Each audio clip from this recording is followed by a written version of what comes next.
The Unflinching Temple Knight. Alright, so this quest is called The Wages of Mercy, and it seems to be the beginning of the Heavensward Dark Knight storyline. Yeah, it looks like a Dark Knight. Shifting uneasily from side to side, the Temple Knight struggles to meet your gaze.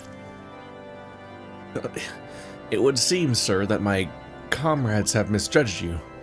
I realize this now, having witnessed the lengths to which Lord Drillman will go for your sake. Aye, there can be no doubt that you are a true friend of Ishgard, which is fortunate, as we have urgent need of one of your skills. Pray, accompany me to the Behemoth's Dominion at once.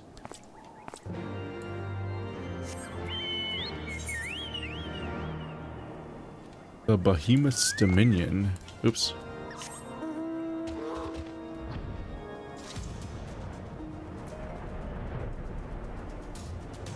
Wondering how close it was going to be or wasn't going to be.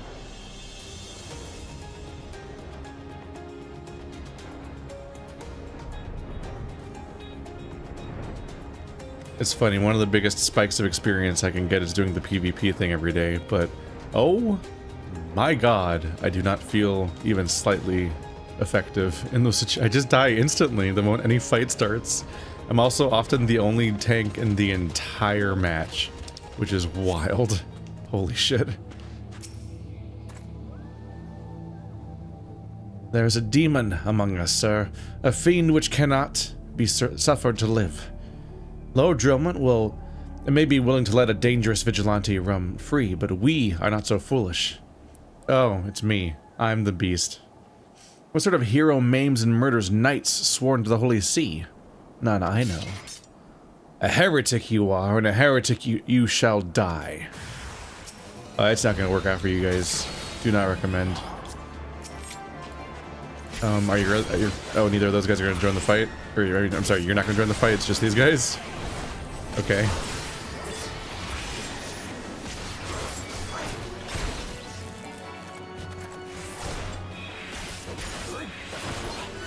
Brave of you to volunteer more of them for me to kill. It's weird how that stun thing is framed as being tripped in the icon, but my character just stops moving. You don't get knocked over visibly. It's a bit odd. Sup?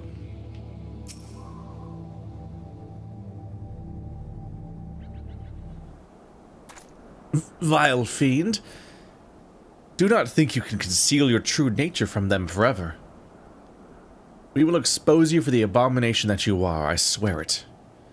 Wielder of dark arts, consort of dragons, I will bring you to justice, even if it costs me my life. Shall we oblige him, then?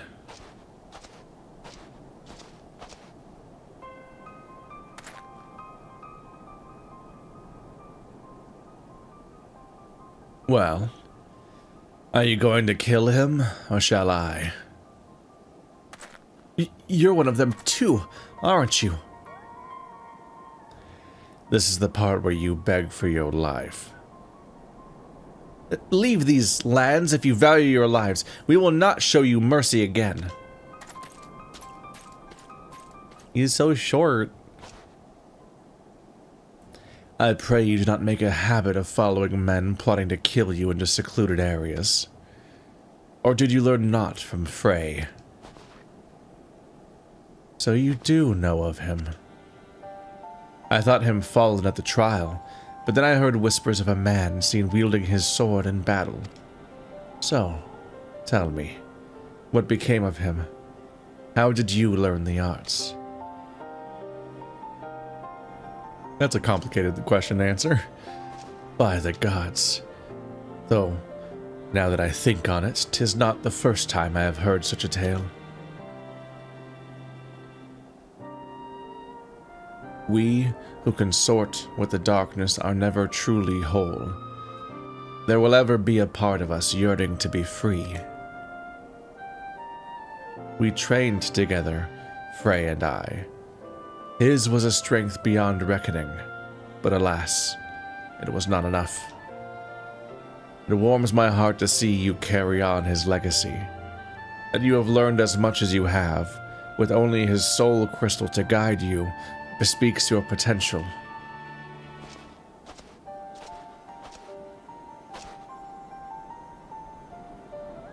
There is a matter I would discuss with you, but not here. My name is Sidurgu. Pray look for me at the Forgotten Night in Ishgard. Or don't, I'm not your dad.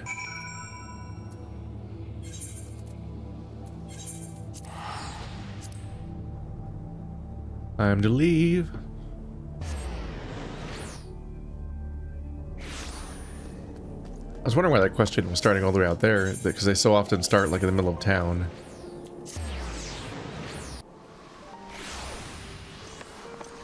But it's because I was gonna get murdered.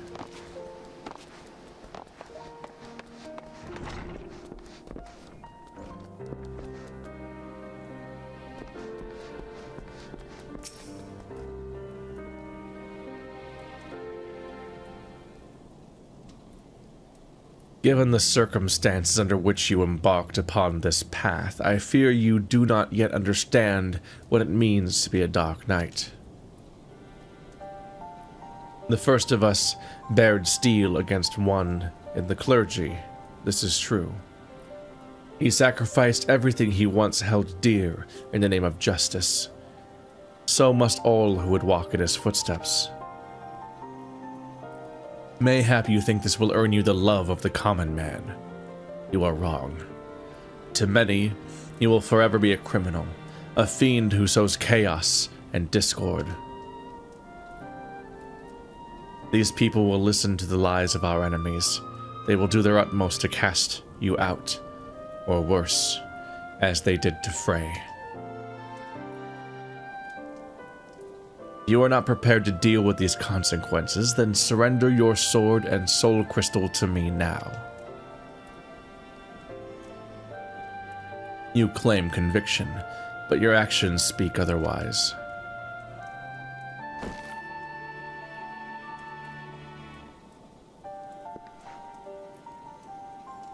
You spared a man who tried to murder you. Mercy, some would call it. Idiocy, I name it. Aye, that's right. I followed him and gave him the mercy he truly deserved. Look at me, Zev. Tell me what you see. The first Ishgardians to encounter Al-Ra saw Dravanians. We had fled Garmald's armies only to come to land where we were mistaken for another nation's mortal enemy. They bared steel and came to kill us, but we did not die so easily. We spared them and sent them on their way. And how do you think they repaid our kindness? With fire and blood, Zev. With death for every man, woman, and child. Make no mistake, these are the wages of mercy. If you would walk the path, then you must accept this truth, for your enemies already have.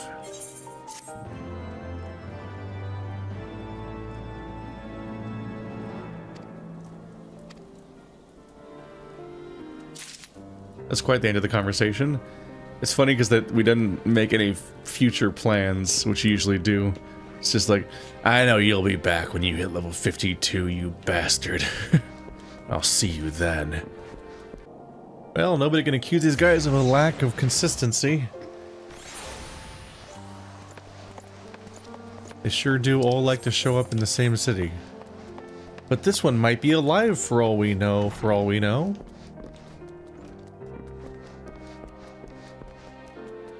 Actually, where is he?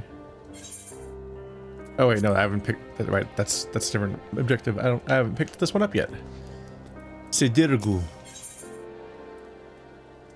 The Knight and the Maiden Fair.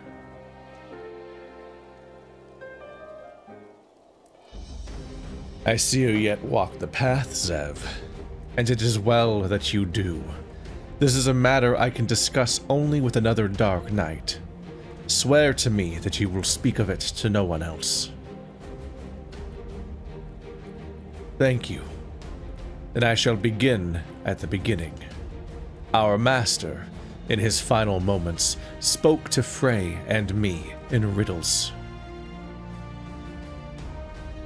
A heart bleeds, a man weeps, a soul burns. Thence comes the darkness to consume. Yet even in the depths the flame endures.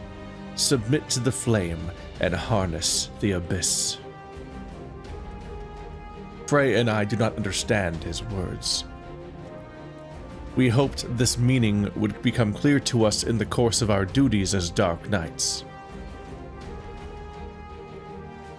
And so we carried on, following the creed, until one day we found her.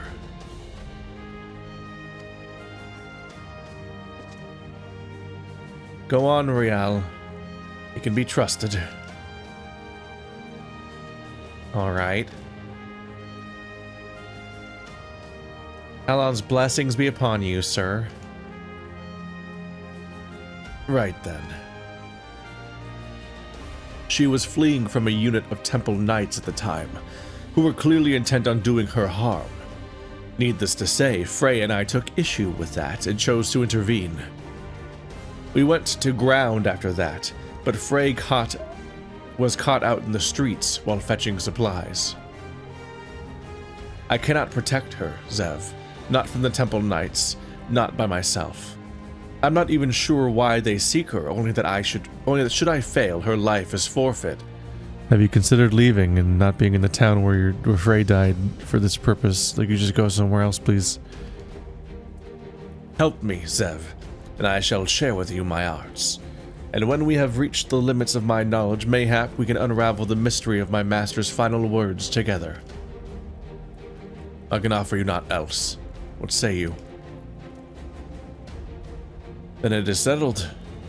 We shall both serve as her guardians.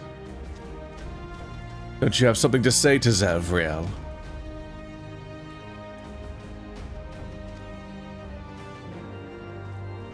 No. As it turns out, absolutely not. Womp womp. Yes. Why did the Temple of the Knights want to hurt you? They said I was an abomination, that I had to die to atone for my sins. Where are your parents?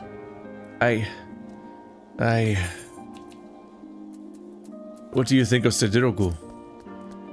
He doesn't talk as much, not since Frey left.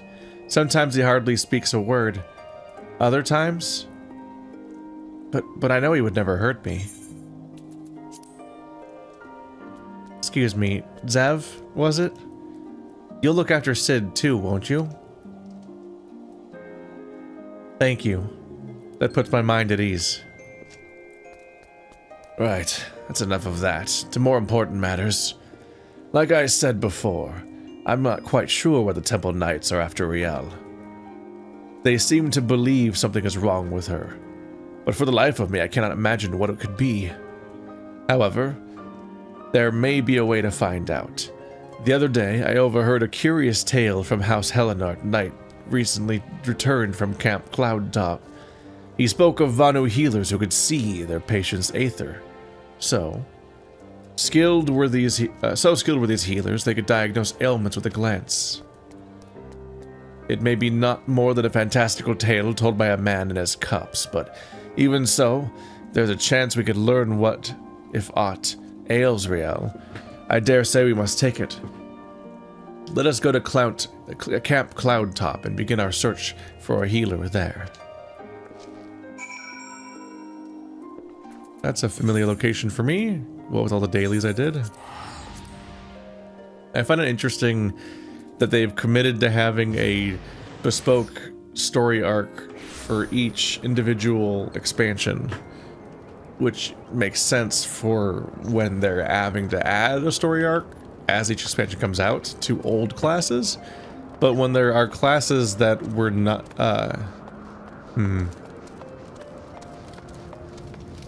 actually don't know if that's true for Dark Knight or not. I think it's true for Dark Knight because I think you unlock it at level 50. So it was, I think it wasn't a vanilla class, but actually it's hard for me to know when classes came out without checking manually. But I think that this is a expansion class. But I'm just mid statement I realized I might be completely wrong about this entire premise. Whoops. But we know this from Machinist at least, that they still insist on having the storylines wrap up like a season essentially of storytelling. It ends with the main game ending and then with each expansion ending to sort of sync things up a bit, which is interesting because they just don't necessarily need to do that. You could just write a story that continues all the way from the beginning and on, but I guess they probably want to have location changes baked in, but that's not necessarily true here because this entire story's been taking... I've been meeting the NPCs in the same town the whole time so far, but it probably feels natural on some level that, like, just in case you're... I keep trying to come up with more explanations, and then the explanations defeat themselves a little bit. Like, I was thinking, like, oh, well, maybe you're playing the main story quest while you're leveling that class, so if it makes sense for it to come into conclusions at the same time, but some of these characters you can't have been playing the main story for the first time while playing that character, so it doesn't apply, because the character can't be unlocked without getting to the main story far enough to unlock the level requirements to get the thing and whatnot. You know, it's just all messy. At the end of the day, I'm just observing the fact that they do, in fact, have the class quests begin and end at specific parts of the main story, regardless of whether or not they needed to, because the class already existed, or the class only existed after that was no longer the end of the story. Blah, blah, blah, blah, blah. Right then. The Vanu Vanu are not wont to parley with outsiders under most circumstances. However, they may be willing to receive us if we come bearing a suitable offering. I am told they use Gastornis feathers in their rituals. Mayhap that would suffice. Zev, I must ask that you prepare our offering while I look after Rael. Once you have it, you can journey to Vundu Okbendu together and entreat one of their healers to examine her. Awkward. I guess I can't just point out the fact that I already know these people pretty well, and they probably would just talk to me because of me knowing them already. I know them already.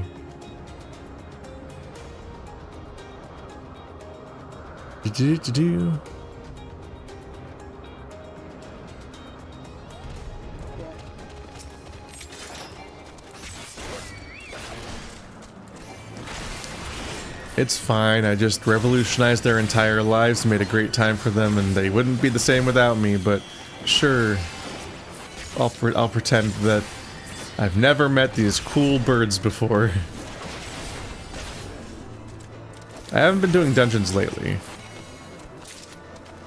I've definitely been grinding fates more, just because it's more your own pace, and it's rewarding enough that at least gives you something, that still gets repetitive in its own way. You also just get blindsided by fates that are kind of undoable. Fates definitely do feel a bit more messily implemented into the game. And not just because of the weird part where your enemies have like... A lot of them have like infinite enemies that just keep coming, and then awkwardly they all disappear simultaneously and just all run away the moment a meter gets filled. Regardless of any kind of sense of flow to the fight that you're actually doing.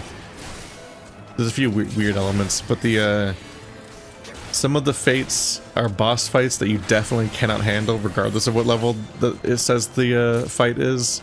Although they're often nice enough to make those fights not that heavy hitting. You don't just suddenly get obliterated like you would by elites in World of Warcraft. But you just sit there and wail on them for minutes, and you're like, oh, this guy has taken 1% damage. I don't think I can do this. I think this has to be an organized, like, PvE raid situation that I'm not ready for. Oops. Somewhere else.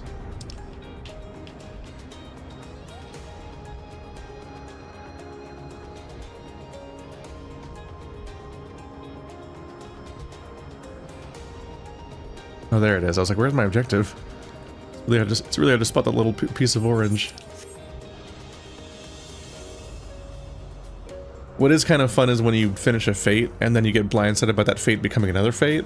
It's like the moment you finish one fight, it instantly becomes a different fight. And so you get, it's like, it's bonus efficiency in that you get to do 2 fates without going anywhere. And so you get a pretty big spike of experience. But also the narrative is like a scenario that's like escalating, even if I'm not really reading the text. I can parse that like something's going on, so it's kind of exciting and it's a bit of a little surprise. And it's often like, oh, you fought a bunch of dudes here earlier and now it's a boss fight. It's not, I guess I've seen 2 examples. One is I dueled a guy and then immediately that turned into, oh shit, the 2 of us need to fight everything around here now together. And then another one was I cleared out a bunch of guys in an area and then suddenly that fate concluded and a new fate started that was a boss fight. Those can be kind of fun. But as far as being awkwardly implemented into the game sometimes, what's really rough is that fates often have grind-friendly enemies that frankly aren't that hard to kill in larger numbers, which is helpful because they often expect you to kill like 10 or 20 of them single-handedly if nobody else is showing up to help with the fate, which has been my experience. But the random enemies that are nearby that don't give you credit for the fate, that you kind of have incentive to avoid, if any of them aggro, and some of them are much more intrusively in the fate's area than others, those guys can actually be pretty dangerous. And so you can get into situations where you're fighting 2 fate enemies and then a 3rd non-fate enemy that's just a random monster that's just in the field, and that motherfucker will do some damage. Like suddenly you're rapidly escalating in how much damage you're taking, and like my chocobo is pretty much exclusively set up for healing. I just gave this chocobo a few attack buttons recently from some of the leveling that he got, because I was getting tired of him only healing and felt like I could use some more help with damage now that I'm not good at damage either. Because he was solely set up for healing back when I was a dancer and was doing plenty of damage all the time 2 classes ago, when I last had to do all of the beast tribe dailies and stuff, and it was helpful to have a chocobo around. That's pretty much the last time I used him. But nowadays I'm giving him a little bit of attack because I'm just trying to have him be helpful for killing things, but what I'm noticing is that his AI is really dumb. So when you're doing instances with your AI companions, those guys will run out of all of the different boss AoEs and stuff like that, all the obviously telegraphed ones. This chocobo will just stand in an enemy attack cone and then just wait 10 seconds for it to go off, and then just get nuked. So there's times where the chocobo is just very hard to keep alive, even if I do successfully aggro everybody. And just in a variety of situations, it can just sneak up on you how quickly he can die. And you're like, okay, that was my health source. I'm really in trouble as a tank right now. Ah, shit. I don't know why I just did the AoE. I think that's going to be helpful at all.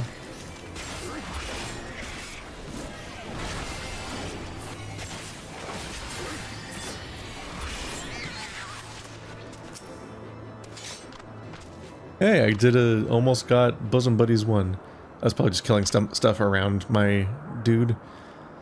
What minstrel gale blows netherlings this far? Away with you, away! I haven't seen you guys for a while. You're the first beast tribe I ever did. Gastornis feathers. Netherling knows the way of the Vundu well. Let storm clouds give way to warm sunshine. Say your piece.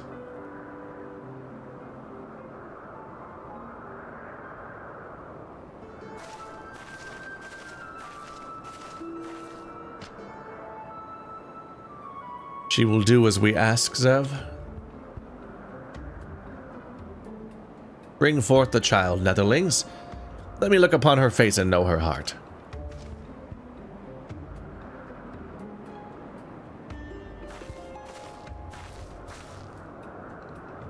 Soft rains to soothe your heart, little one. Do not be afraid.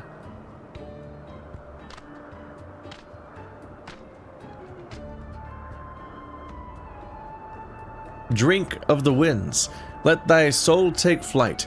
Bathe in the mists and show me thy light. Come, come, show me thy light.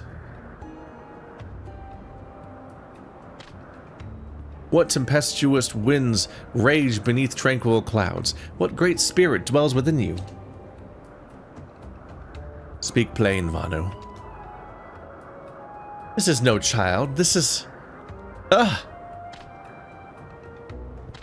The Tramontane follows you, Netherlings. You cannot remain here. Be gone from our lands. Wait, I don't... Gods damn it. Ready your blade, Zev. We've been followed. Over there. Someone's coming. What was that word? The tramelding? I don't know what that meant.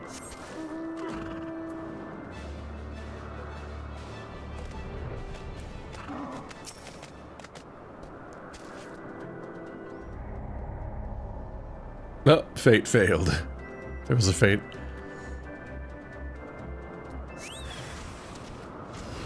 Oh no, not the...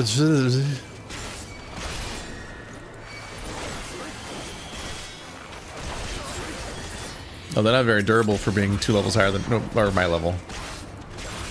I'm level 52. Fool that I am.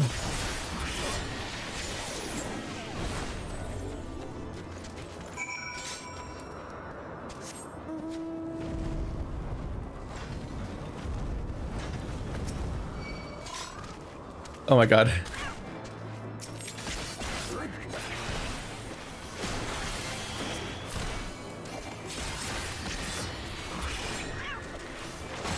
This guy respawned. Yeah, this level 50 is way more health than the story guys.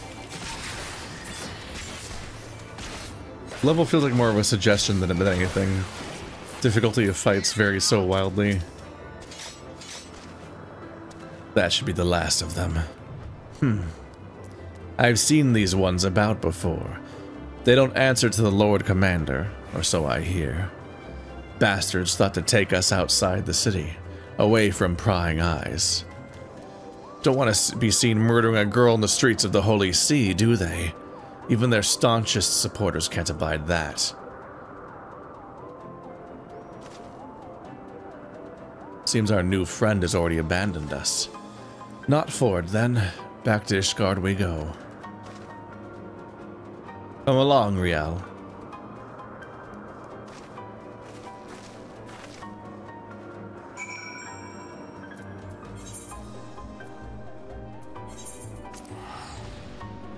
We just head on back. I'm only going to warp to specific spots in the town from outside. That'd be nice.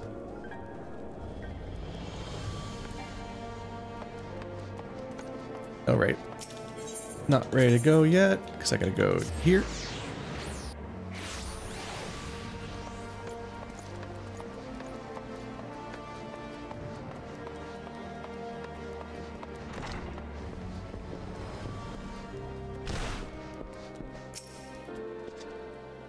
I trust you no longer dispute the true nature of the Temple Knights. Murderers and thieves who drape themselves in the trappings of righteousness. Do you not see, Zev? We are all that stands between them and their prey. There's no justice for these monsters save that which we must deliver. I will see them answer for their sins, I swear it. If I have to drown in the abyss to see it done, I will. Zev, Sid, I wanted to thank you both for protecting me earlier, and apologize for getting you two hurt. Don't be foolish, you've not to apologize for. In any case, at least we learned something of our enemy's motives. Not that I have the faintest inkling of what the healer meant by Great Spirit.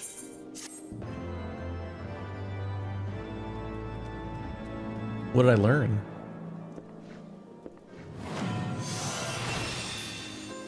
Salted earth.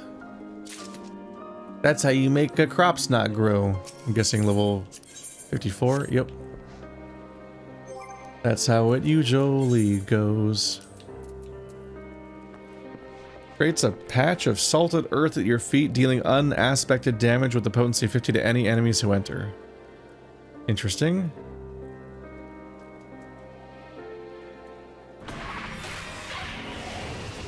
It does that fucking... It does the same sound, stock sound from Halo. God, what is that? Some kind of beam or plasma weapon does that sound? I don't remember if it's a weapon you could physically use or if it was like a background like siege weapon or something, or a vehicle. It might have been the scarabs or something. Huh. Every now and then certain sounds from Halo games or Perfect Dark are just like, they just jump straight at me like, oh, I've heard that so much. There it is. I'm back again.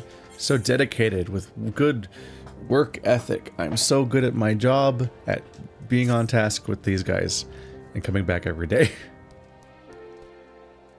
So, great spirit dwells within Riel, if that shaman is to be believed. We need answers, Zev, and I can think of no one better to ask than those who commune with spirits regularly. I speak of Gridania's conjurers, who can hear the voices of the Twelveswood, or so it is said. It's just as well. Frey told me she had an aptitude for their arts. What had taken him moons to learn, she mastered in days. Sometimes these talents run in the family, he said. Mayhap her ancestors were conjurers, after a fashion. Whatever the reason, there's no guarantee it was related to what the shaman said, or why the temple knights wish her dead. If past experience is any indication, they will be tracking us the moment we leave the city. It is not a question of if they will attack us, but when. So, but you will be ready for them, I see. Then let us be off. The road should be safe so far as Camp Dragonhead. I often find myself wanting this game to have like more like rim lighting and stuff. Everything could do with more rim lighting. It just looks cool. But just as a general rule, it's just like a lot of time I'm playing this game. This is just obviously a recurring criticism of mine, but this game is so gray. You make a bunch of colorful characters with crazy costumes, and then the majority of the game is just really gray, like this, with weather effects and the sun being down half the time, or being in gloomy environments. And there's just entire parts of the game where I'm like, I'm thinking about the viewer experience sometimes where I'm like, can they even really see much? It's just like a smeared gray screen with some text popping up on it. Part of the reason to do first person is just to make something bigger on the screen so it's readable at all. They're close. I can feel it. Stay with me, Riel. I'm going to scout out the road to the observatorium. Follow at a distance. If they come, do whatever it takes to see her safely inside the walls. Good. That's a promise.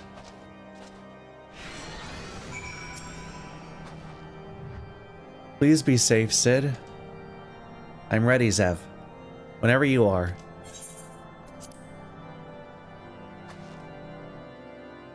These syncs are always interesting, because like, or you're going to be level locked to higher than your current level is. Oh, how will I cope?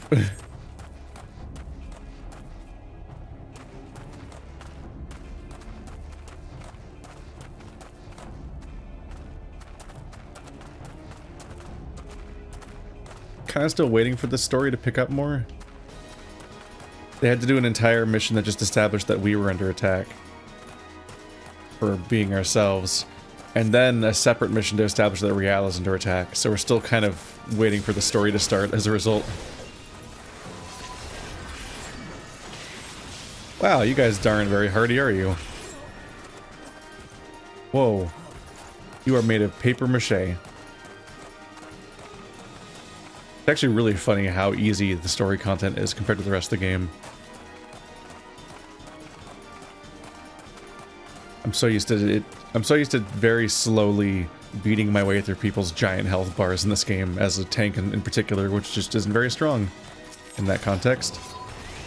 So the fact that I do an AoE and everyone's already 25% dead from the AoE is like, oh my goodness. This is not the power level this character normally has.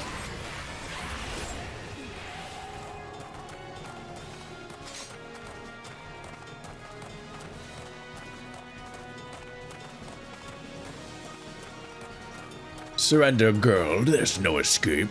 This is my evil voice. I'm the bad guy. Oh, hey, come back here. They didn't get off with the rest of them. Group up, you punks.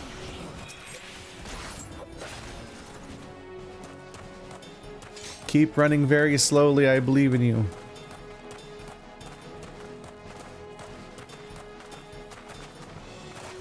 If only you could teleport like me.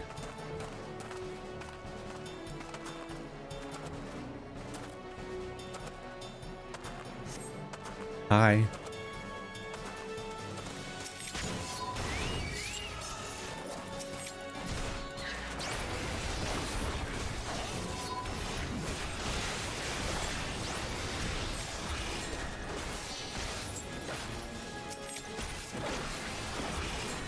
Why is that one still on their... Oh, they're running away. These are the gates, Sev. Just a little further.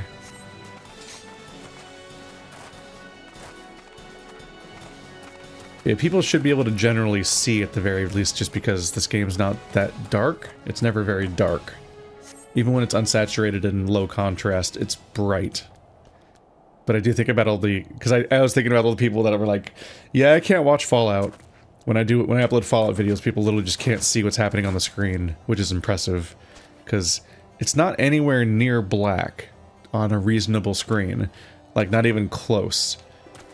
But you get that, like... I always think about that Game of Thrones experience where that one long night episode in the final season, there's people that said they couldn't see anything because there's screen, like all the different displays people use are so variable in contrast and brightness that some of them just obliterate entire things and you can't see anything at all. And it didn't even occur to me that the episode was particularly dark, besides the obvious part where it takes place at night when I watched it, because I had zero problems whatsoever. Zav. Thank the gods you're alright. Ugh. Should have known they would strike when we were apart. They're certain to return with reinforcements ere long. We must press on south, into Gridanian territory. Until we reach the city proper, we cannot be assured of safety. We leave now, Rial. You can rest once we reach Stillglade Fane.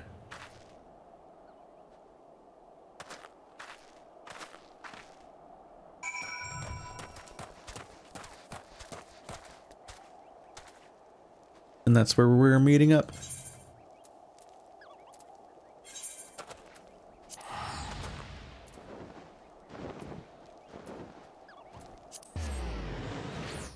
I will say that the teleporting everywhere does give me a really weak understanding of what the map is actually shaped like.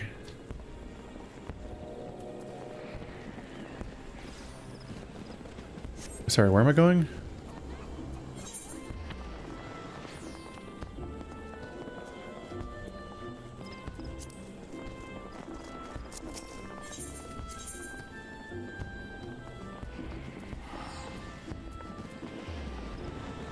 There we go. The Conjurer's Guild. I have a very poor understanding of how this world is laid out. And teleporting definitely does a part in that, because you're not constantly traveling everywhere. But also, like, you don't really tend to, like, see a big map of the place. I think about how in World of Warcraft you were constantly very aware of the layout of the world in Azeroth, because anytime you pressed M, you were pretty consistently going to be met with a map of both continents and the ocean, and you clicked on which continent you wanted to explore and like to open up into and see, and then see the individual regions, then click on the individual region you wanted to look at, and so on. I think if you pressed M, it defaulted to your zones map, but all of the zones fit together like puzzle pieces, even if the boundaries were kind of comical to make them zone-like. Mountain ranges and MMOs are very funny. They're weird, like they're weird perfect borders that snake along the edge of little country areas to make each chunk of the map separate by having a wall that players can't pass. It's very funny if you think about it too much, because it's just nonsensical geology and topography that just exists for no reason that would ever make sense. But again, in that and Guild Wars and so on, you have like a very locked together map where everything matches up and makes sense together. Generally speaking, whenever you play this game, it all looks like it doesn't connect, and the zones then visually that are cut off by loading screens are very small, to the point where every individual city is often several different loaded zones too.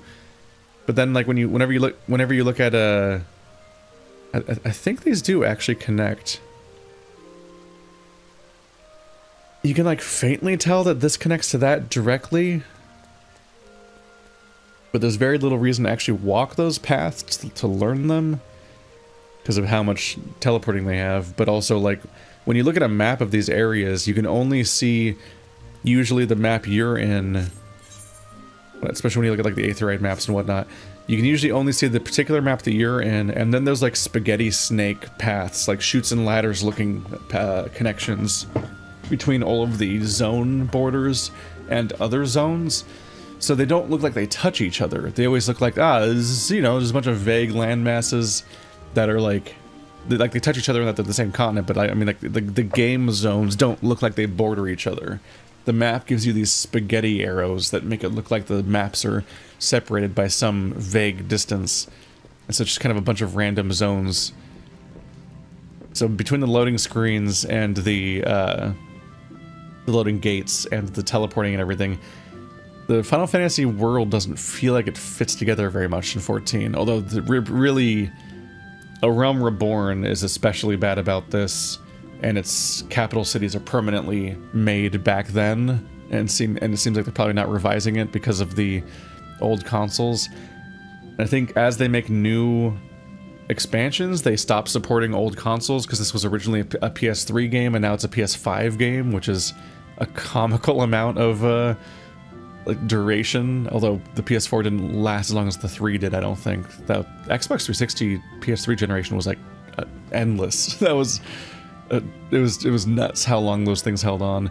The goal going in was to make them last like 10 years. Like, that was the whole point. And I guess they more or less did that. But it is interesting seeing how quickly, because I can only assume this is because it's a console game, or it might be design philosophies that are different between Western and Eastern developers. But like, a Western RPG wouldn't be caught dead having loading gates, even one made much longer before this game. By the time this game came out, now a decade ago or something, World of Warcraft was already about a decade old. And World of Warcraft launched without having loading gates. Like, obviously, all games are constantly loading and doing all these tricks to make them stream the content and so on. But like, in World of Warcraft, you could get on a flight path and fly across the entire game on autopilot at a fixed speed, even before flying was added to the original continent. And it would just happen seamlessly, and the primary limit was how powerful your computer was, as far as whether or not it would hitch up along the way at certain like thresholds and so on. And obviously those little like canyons between zones are very much meant to help them unload one zone and load another one more. And I'm sure that the game is broken up into a ton of chunks that are loaded more individually too, even within a single zone. Power of draw distance limitation and so on, although that you can turn that pretty high. But it's only become more of an advantage how old World of Warcraft is, and that like it can expect people to load all of it even more so than ever before, and it can get away with a lot resource-wise because it has relatively low-cost graphics. It's interesting that having a higher fidelity MMO, I mean, a decade later, and for consoles, has a bunch of things that fight and make it so you're more likely to have loading gates. But also, when I brought up Eastern design, what I was talking about is that, like, it might be true, because I haven't really played Japanese MMOs or Korean MMOs in general. My basis of reference, my frame of reference for the entire genre is Western RPGs. So it's already a bit of a surprise in its own right that this game has such an intensive main story to play through that is this linear series of scenes akin to a JRPG normally would have, but in an MMO setting where it feels out of place at that point, and they've just fully committed to that, and that's just the part of the identity of the game is to be that way and give everyone the shared core narrative, which is neat because I do think that way more people know the plot of Final Fantasy XIV than know the plot of World of Warcraft. Like, I did not read the quests really when I played it originally, and I didn't really read the quests when I came back for the Let's Play series, like 7 years ago or whatever, and I didn't really read the quests when I was raiding for the entirety of Shadowlands last year. So, like, I just was not invested in the story, in part because it's so boringly told via a bunch of little, like, clipboards, basically. The quest screen in WoW is like being handed a clipboard that tells you the plot, and then you do the quest, but your goal is to, like, in most of these games, your goal is to efficiently to try, well, I mean, it's not your goal, but it's the paratext goal, I guess, the collective thing that people are mostly trying to accomplish is that they want to level up and become powerful and get through the content because it's a lot of content, and so you kind of, like, I think a ton of players don't engage with the stories of these games at all. So it is interesting to approach this game very differently and specifically stop and read every single line of dialogue and go through the whole story together, which, as you're noticing, it's taken a while. We did I uploaded the Shadowbringers. How could anyone ever confuse these names? The Shadowbringers finale of the main story before the post patches, and that was part 190. So this is pretty, without contest, my longest playthrough ever of a game that you can do a playthrough of. I have more Overwatch videos, and those Overwatch videos also get longer, because the more I play Overwatch, the more I'm like, here's 4 hours of whatever. Like, I don't want to keep the longer, the more backlogged Overwatch content I get at a given time, the more likely I am to stack the instead of splitting it into episodes, just put it all out as one thing, or even put multiple sessions in one video back to back, just to sort of, like, get it all out there for the people that want it, but not clog up the schedule, the output schedule for other multiplayer stuff, and keep the variety up. So sometimes some of those Overwatch videos were 4 hours long, 6 hours long, so not only does Overwatch have more episodes than Final Fantasy XIV, but they are on average longer, which is quite a thing to say because Final Fantasy XIV has the longest on average episodes of any series besides that, pretty much, because we play like 3 to 4. We had a period we were trying to get 4 hours, but we keep falling back down to 3 because we can never quite get people to meet up early enough to really blitz through more of it. But I only cut that. I edit out all the fluff, which often takes down to 2.5 hours, and then I either put that up either as one video or 2 videos based on what feels right in the moment, basically, or how crowded my schedule feels like it in my backlog. And we're still at 190, and we're still off by all of the post patches of Final Fantasy XIV Shadowbringers, and then we have all of Endwalker. And they've already announced, I think I saw an announcement for the next expansion already, so oh boy. This is why I change the classes periodically, just to mix things up a little bit, because that's a cool part of the identity of this game. So we got Culinarian, Monk, Samurai, Dancer, Machinist, and now Dark Knight. So we've done 5 classes to various extents, and I think it's only logical that next I would do a healer. I like Astrologians based on very little other information. I like that they have a cool, weird astrolabe thingy instrument, and that they have cards. I like characters that use cards. Like, when I see a class that has cards, I get excited about being the card class. So I would like to play as the card class, because I like Gambit. That's half of the logic, really. So maybe we'll get around to that. Wow, I have not seen this person for a long time. Greetings, Sev. How may I be of service? A great spirit, is it? If it please, I would examine this girl myself. It's the least I can do for one who was ever been a friend of the Twelves would. Ah, but where are they?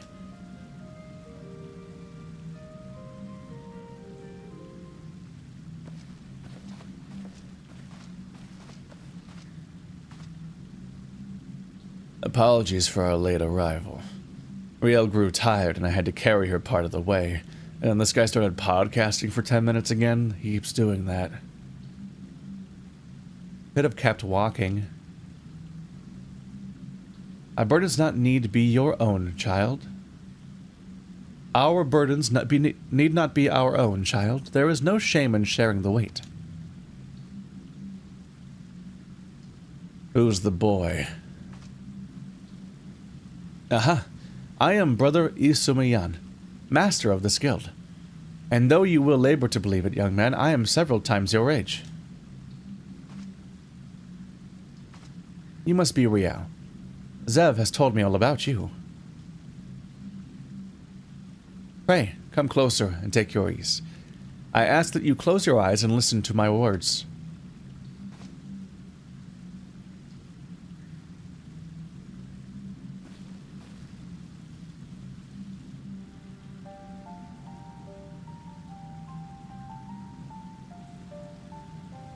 Breathe deep. Feel the myriad life around you. Be as one with the world. Well. The Vanu shaman spoke true, after a fashion. Her spiritual presence belies her years. It's clearly not the product of training, rather an innate power with which she radiates, akin to that of the elementals or the Devanians. You can't be serious. She's just a girl. Yes, she is. A very special girl. Mayhap you are familiar with the tale of the boy and the dragon gay. Excuse me? Hardly surprising. The Archbishop declared it a heretic's tale, and with good cause. It is a corruption of an older legend, in which a man partakes of dragon blood and in so doing becomes one himself.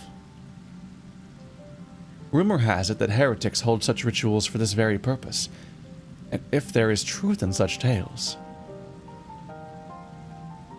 Perchance she has ingested the blood of an ancient dragon. What? She's not some half-crazed lunatic.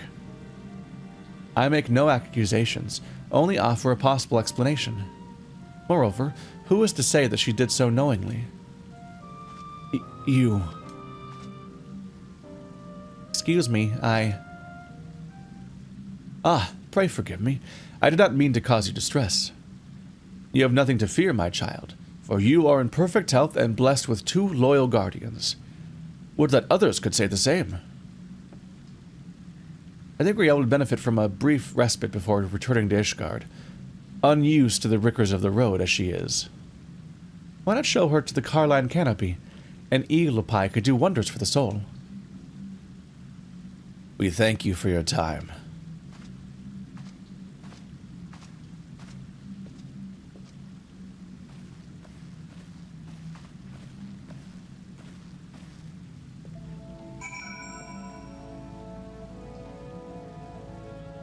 This is a different quest? Yep. Wonder what that one's for. There are so many looming blue exclamation marks everywhere.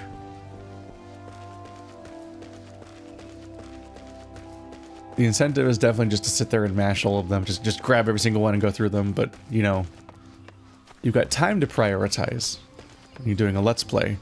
And also the concern that maybe you might want to record it later, so maybe you shouldn't just, like, mash through them right now, because you might...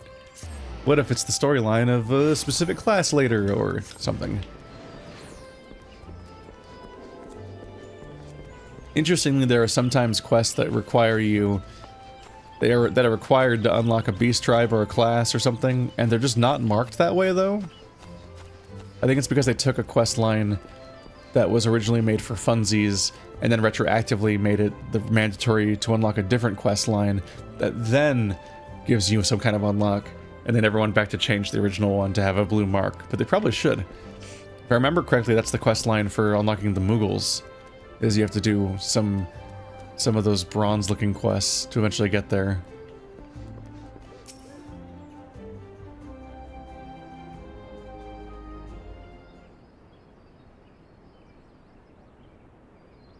Fairy tales and fantasies. This is what he has to offer us?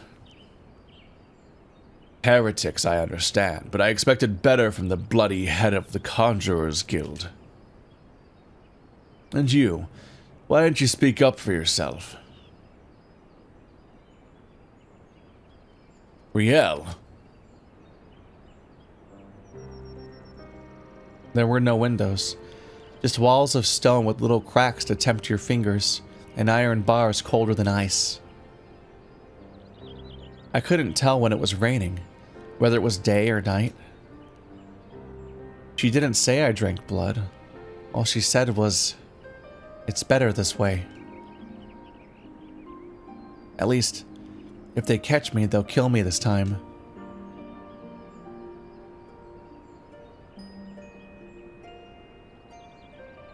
Can I finish my apple? Go ahead.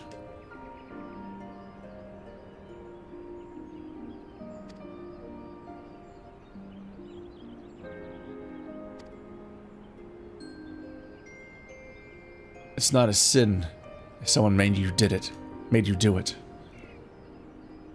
I didn't. I won't let them hurt you. I know.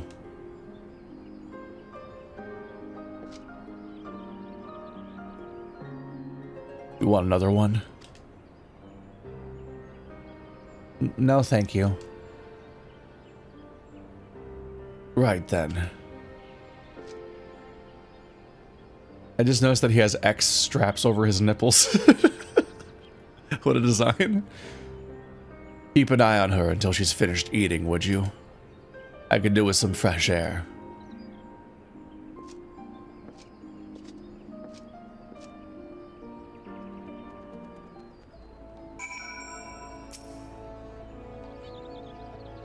Thank you for waiting with me, Zev. Shall we go and find Sid? Help! You said to wait. You said to keep an eye on her, but she literally disappeared. Okay. Well, I've had my fill of the forest. Back to Ishgard, then. I think Riel and I can manage on our own for now. Shall we?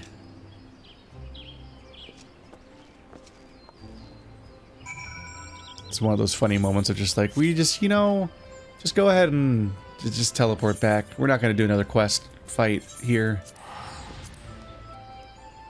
But logically, if it was such a fight to get her here, it'd probably be a fight to get her back. Haha, I'm in danger.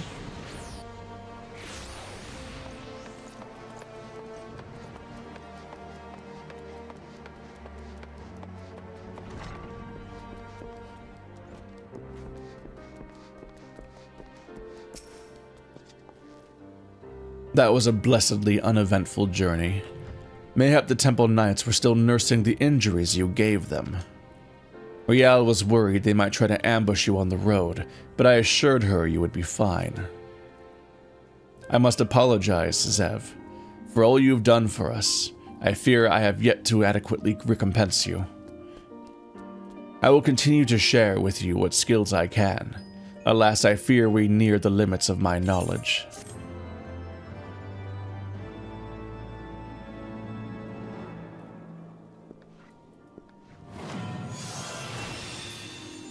Plunge. As in take the original sins. Level 56. So what have we learned? Delivers a jumping attack with a potency of 150. Cannot be executed while back. Yay!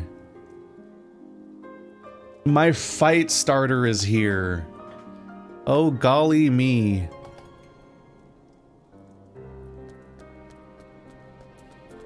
Where are we gonna put you? These bars are getting a lot.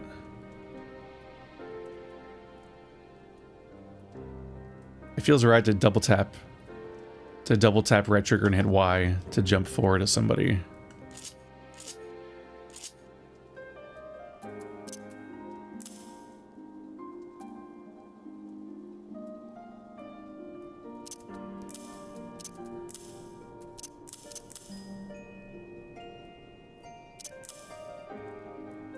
I know about this attack because I use it in PvP. What's its cooldown here? I feel like it has a really short cooldown in PvP. 30 seconds. That's pretty long. Let's see. I can probably... PvP profile. Recast says 15 seconds. There's also... If that target should be KO'd in battle before Soul Survivor expires, your HP and MP will be restored by 20% and recast plunge will be reset. That's what I thought. Okay. I'm like, I've definitely been able to chain execute people, which is a trip. It's funny, I've been playing PvP once a day because there's a big experience boost for doing it. But I feel like trash because I have to learn a whole second class that's different from my normal class and how they behave differently in PvP. And all the abilities work differently or are different abilities. And there's that whole quirk where everybody has a DPS combo in PvP, but it's one button that changes into different buttons as you press it, which is weird because that's not how the rest of the game works. It's just interesting that they did that. But yeah, stuff like that. I kind of just feel out what the buttons do on a whim without reading them because I'm pretty screwed regardless. Like I'm not able to keep up with these fights, and I'm the only tank in the entire lobby, and the moment I engage with any fight, I almost always get instantly crowd control and killed by an entire army of people because when these big duties, the front lines, have so many players in them that all it really takes is for an unfair number of people to all just select you at the same time when you become the frontliner, and then you're just instantly dead. It's like the scary stuff about being the Overwatch tank and how everyone might all focus you at the same time, which is somewhat their job in Overwatch, but multiplied to there being like 4 enemy Overwatch teams and you're the only tank on your team, and like your survival largely at any given time just kind of depends on like your ability to vibe out where you are within your mob of characters versus their mob of characters, and whenever you're on the border you might get hard focused by 10 people that all unspokenly decided to attack the same person at the same time and just delete them, which was a difficult tempo to get down as a machinist, a ranged DPS, and is significantly harder to get down as a melee tank, where I'm like, I'm either doing basically nothing or I hard commit to the fight, and then it's either a good plunge execute moment where I'm actually doing something, or I instantly die. it's brutal. But the what was I gonna say? An interesting weird detail about the front line is that you get skills too early, because unlike all this other stuff I'm doing, in frontline your class just is the class they are. So every class has the same abilities that they, no matter what their level is. You do not get better at frontline by playing more of it as a character. You get better by as a player, potentially, supposedly. But it means that like when it comes to stuff like I got used to having a big chain on my machine, the big chain attack on my machinist and the drill attack and so on, long before I was ever given those abilities in the actual game. And some of those I only got at the end of my time as a machinist, but I had to get used to those abilities immediately as in frontline.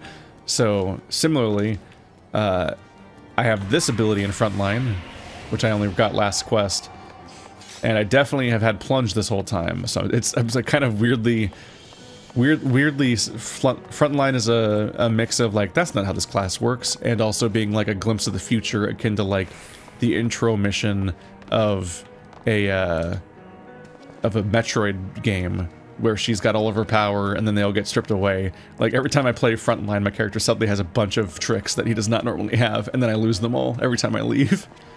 This is a game. The strange amalgam of features that is an MMO is a interesting thing to just try to unpack sometimes. I'm back. I've been thinking, Zev. The Padjao likened Riel's spiritual presence to that of a Dravanian, hence why he suggested she had partaken of dragon blood. Regardless of the cause, if she does hold some affinity with dragons, she will never be safe here in Ishgard. If, being the operative word, of course, we need to know for certain, which means we must parley with the Dravanian.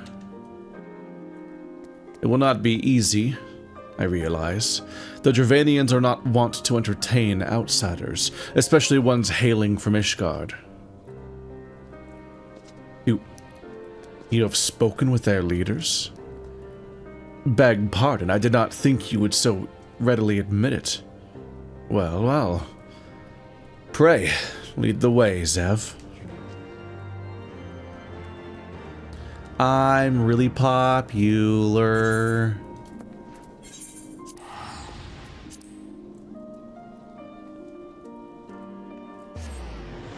I get a weird little ding in my brain every time I read the name Annex Shrine, or I'm like, hang on a minute. Hang on a minute. And I realize it's because I'm always thinking of, like, Amok Time, I think. Amok Time? The name of the Star Trek episode. What I featured in a video essay.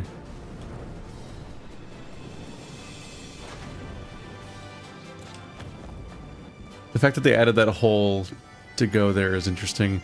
Because, yeah, traversing this place on foot is confusing. So the fact that there is an exterior window, if I remember correctly, on this roof, on this floor, is there not? But at least there's a hole in the ceiling going directly from the shard to here is very helpful, because all other connections are a bit more confusing to navigate. It's easy to go past this floor and keep going up the ramp. Thou keepest curious company, mortal.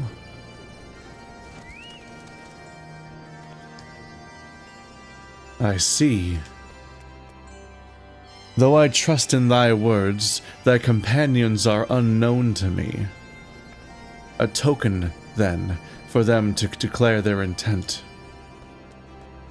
I would have them gather up grown alm in Avalonia Fallen and bring it to me. But where the beasts which are drawn by their fragrance? But where? Is there not a hole in this floor? Is this one usable? Goes the next floor, which isn't very helpful.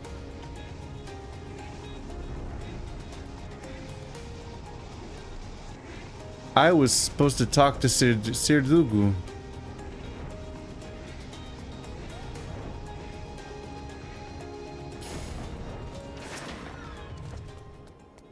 Alright then. Gathering flowers for a dragon. No point in questioning it. Riel and I will search the lands north of here together. You can take the south.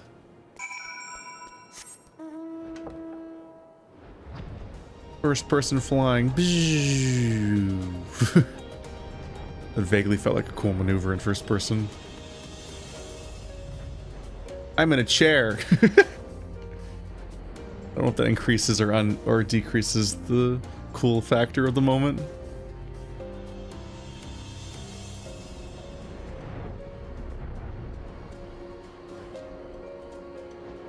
I'm glad that the sword is so diagonal that it doesn't clip the chair. I imagine that if you're like a dragoon, your weapon might go straight up your back or something, and it might just stick out the bottom of the chair and be relatively distracting as a result.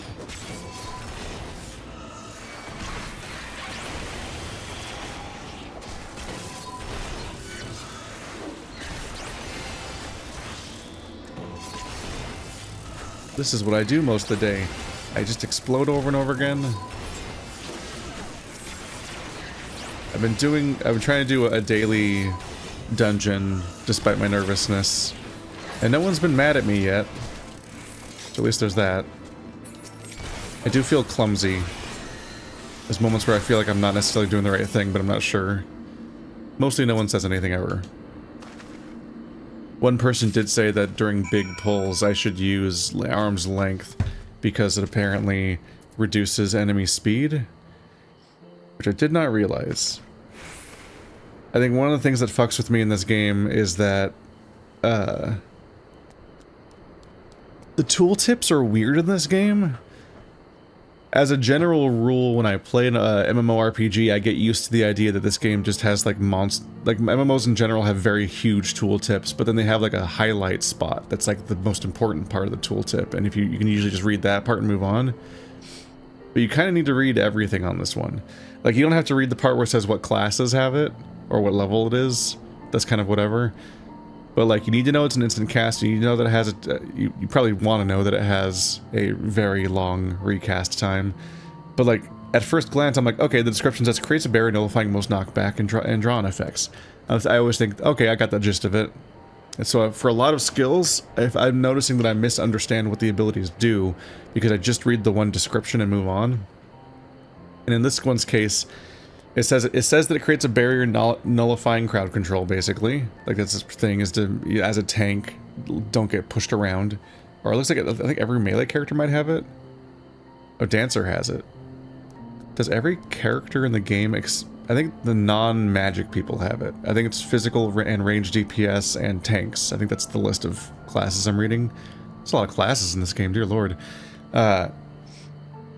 So I read that, and I'm like, okay, now I know what it does. It's an anti-crowd control buff. You pop it right before something's about to happen to not get knocked off a cliff or something. Cool. I don't know if I'll have the reflexive... like, it doesn't happen quite often enough for me to necessarily have developed the muscle memory to quickly get to wherever I've put it on my bars in time, so I'm bad at using arm's length. But the fact that it says it's a 20%, it gives a 20% slow to everyone who hits me for 15 seconds. Like, oh, it's not just an anti-crowd control, it's a crowd control of its own.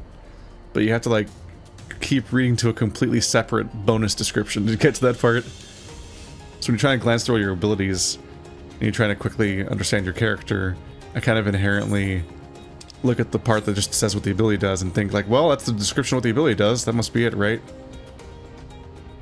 And then I miss important things as a result. It reminds me a bit of Overwatch in that they keep making really minor changes to characters, or sometimes just adding entire mechanics to characters.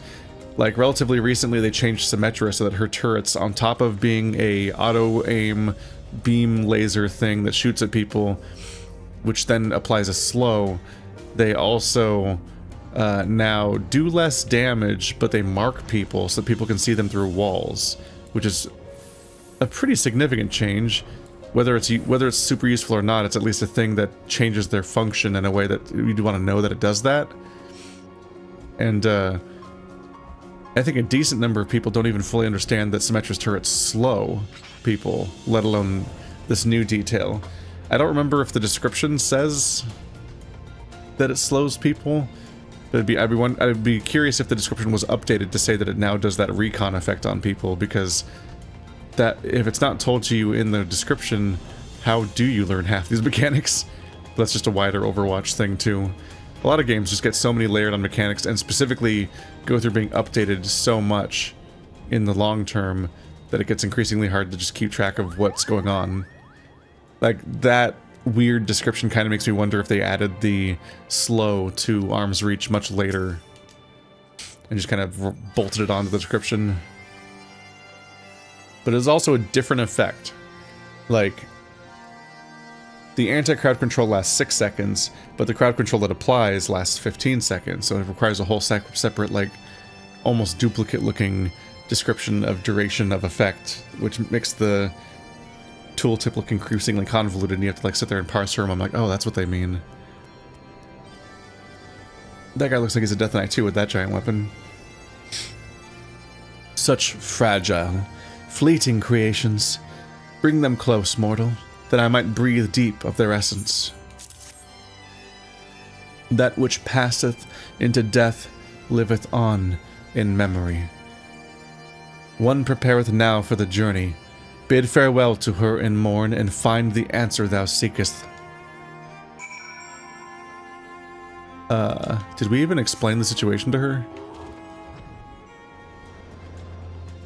Oh, there is an entrance here. It was behind the pillar. I'm a fool. I'm a fool.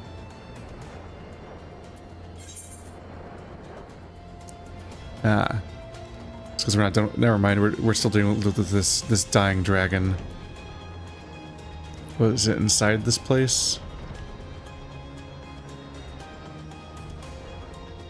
I think it's in here. For just a second there, I thought that she was like giving me a prophecy about the girl, and I'm like, I don't think we even told you what the problem was.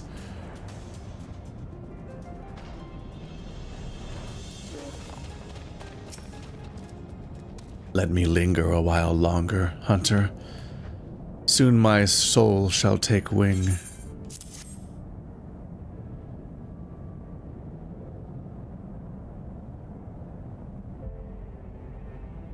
I shall miss this. Bidofnir bade you come to me.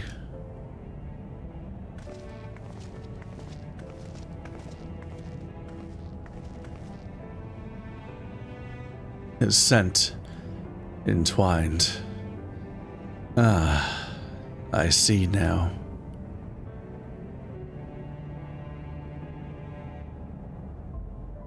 We seek no quarrel, O Ancient One, only answers. Come forward, child.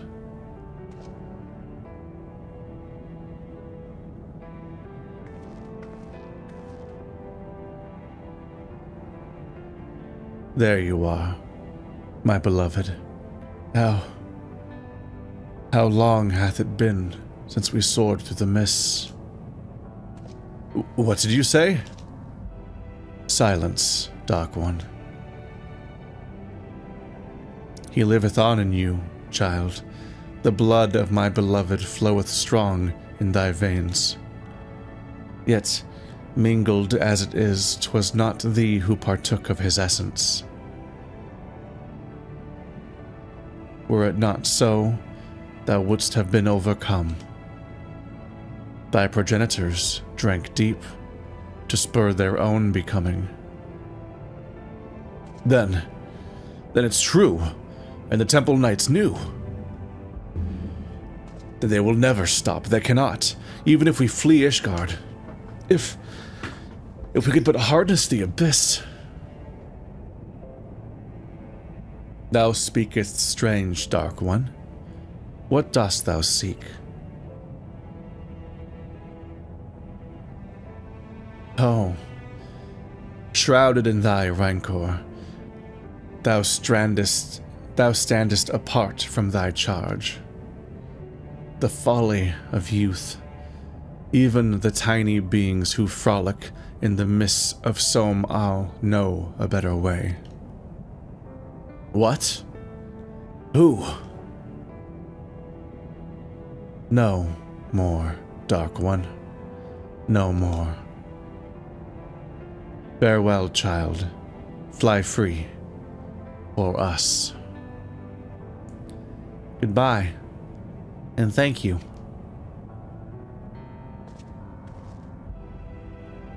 There's not more for us here. To Ishgard.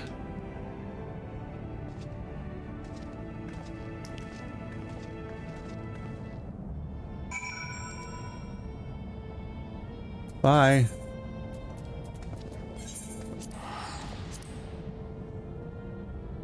She does have dragon blood. That's interesting, because it was mentioned that Toaster mentioned that the Dark Knight quests are most closely integrated into the main story. So the fact that we are dealing so heavily with dragons is interesting, given that that's not necessarily the case. I guess the Machinist Guild was like a guild in Ishgard. It's just... eh.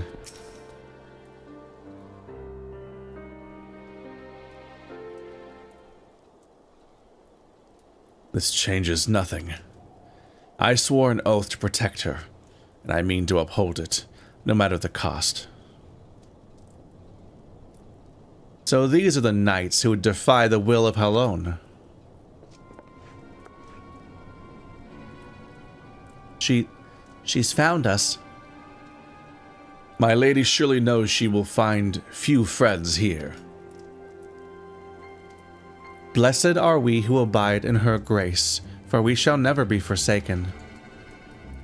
One day, I, Istride de Calignon, shall walk in her halls, and you shall answer for your deeds. Will you stand before her and claim that you were righteous? That it was just to take so many lives in defense of that abomination? Repent for your sins and surrender it to me. The fury may yet spare your souls. So yours is the righteous cause. To condemn a girl to death for her parents' deeds, this is the will of Halon? Yes. Yes, it is. If you will not see reason, even with full knowledge of the facts, then I make to you all a final offer. Submit to a trial by combat. Survive, and you may go in peace. Fall, and it is mine. Refuse, and I will put this tavern to the torch and have the heads of every man, woman, and child here. Anyone who dares harbor you will suffer the same, here or elsewhere. This I swear to you.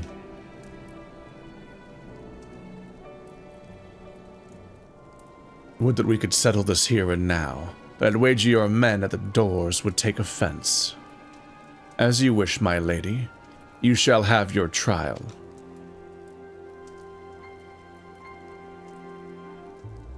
I shall send a messenger with details. Mother, wait.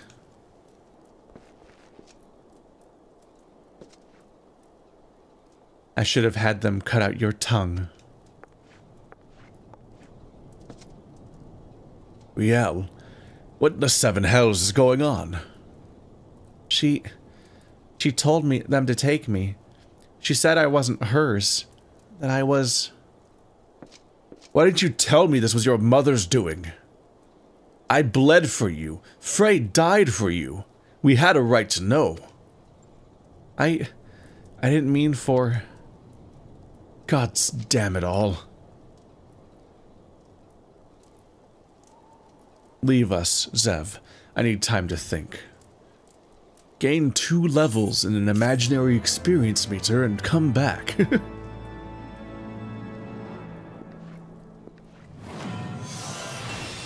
What do we get? Abyssal Drain. What is that? Oop. Hello. Forgot this looks like. Wow, that's a new look. Is it the same pose it used to be, or I don't remember what the pose used to be. The pose changed when his appearance changed, or not? You still got like dancer iconography. Because I think I set this up all the way back when I was a dancer and never looked at it really again. It tries to keep track of when you're... You can like say when you're available. That's interesting. I don't... As a Let's Player, that's not really a thing for me. I don't have a day job, so... Not a scheduled day job, so there isn't like a specific time window where I'm just hanging out as a lifestyle gamer. This is what I do. I hang out in this game every day at this time.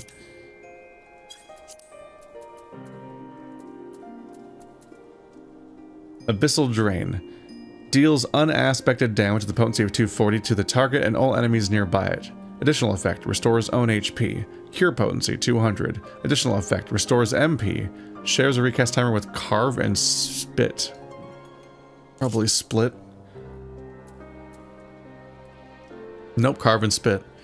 What's Carve and Spit? I don't think I have it yet. It's the next skill, so I don't have it yet.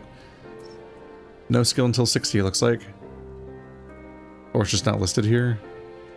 Might be that these are the ones you get automatically, and the ones that you don't get automatically you have to get from the quest, so it doesn't show up here yet or something. Not totes sure. Instant, range 20 yards, radius 5 yards. Recast is a full minute. Let's see. This has a cure potency of 300. Siphon Strike. So it's weaker than Siphon Strike.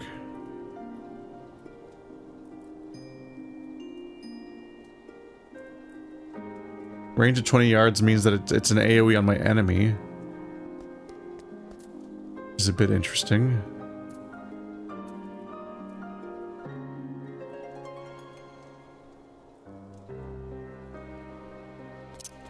Probably put it here.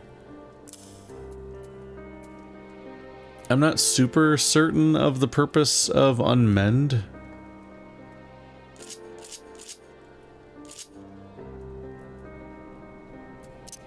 It says it increases enmity, but I've never had to specifically use it to get aggro. Just like how I never use Provoke. Usually just at being in tank stance gets most things done for me. Does it look cool? I need an enemy. Siri, I need an enemy. Just teleport somewhere random and murder them. I just wasted money teleporting somewhere random instead of something tied to whatever I want to go next. That was... what? Listen, I'm an impulsive person. These people need to die. Hi! Would you like to get Abyssal drained? You usually have to pay for that. It's just, it's a big ball of dark stuff. You know, the usual color palette. We did it. Alright, see you in 2 levels. I'm back! I am maintaining my pace. I am so good at video games. Cannot believe you're still in town. Oh right, because the you're threatened, which we're doing a trial by combat. Will this be the trial by combat right now, or is this gonna be like some sort of prep training thing, and then the trial by combat's the last fight? It took considerable effort, but at last I have learned the whole truth. Attend me, Zev. You have a right to know. For countless generations, the sons and daughters of House Garlean have pledged themselves to the church, so devoted to the faith they are. Many rose to positions of great prominence within the clergy, and for a time, Countess Istride de Caron was poised to do the same. And when she and her husband celebrated the birth of their firstborn, the futures of the house seemed brighter than ever. That is, until years later, when the Inquisitors came. Information gleaned during the interrogation had implicated her husband as a heretic. When the Countess confronted him with these allegations, he brought a vial to his lips and completed his transformation, one he proudly declared was decades in the making. The Temple Knights slew him as he tried to rip out her throat. Afterwards, she had Rial locked away in the deepest cell she could find. Madness. What monster thinks to find absolution in her daughter's death? You mustn't go. She'll kill you.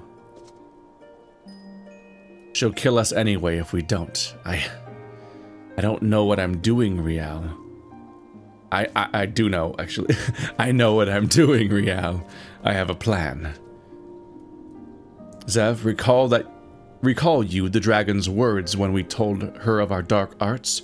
She said that we were tiny beings who know a better way. If they can teach us how to harness the abyss, maybe we can stand against Lady Istride and her minions. Unfortunately, I haven't the foggiest who these tiny beings might be. I misread a few things there. There are tiny beings, not we are tiny beings. It's Moghome. The Moogles know the secret to being a Dark Knight? What?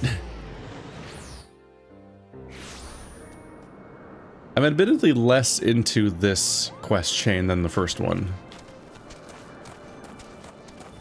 That one had like a cooler reveal. This one's kind of convoluted.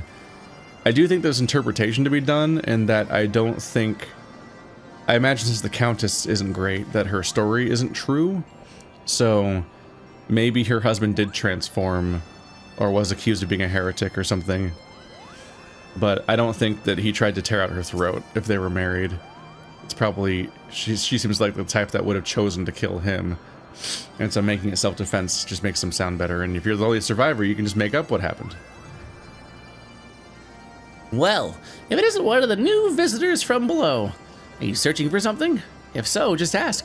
I pride myself on being the second most well-informed Moogle here, Kupo. You can't be that well-informed if you think I'm a new visitor. I already maxed out your entire faction.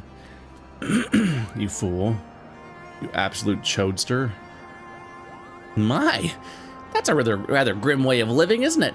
I can't say I've ever heard of knights so infatuated with darkness. However, I think I may know why she bade you visit us. Go ahead and fetch your friends. We have an awful lot to talk about, Kupo.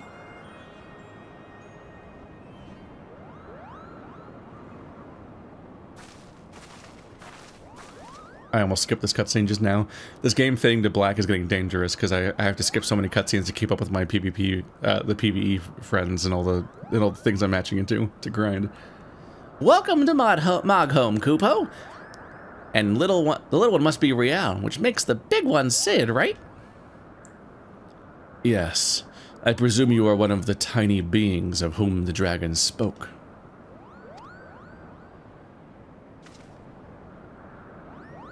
Rial, say something to the Moogle. Rial. Rial? I'm sick of this charade.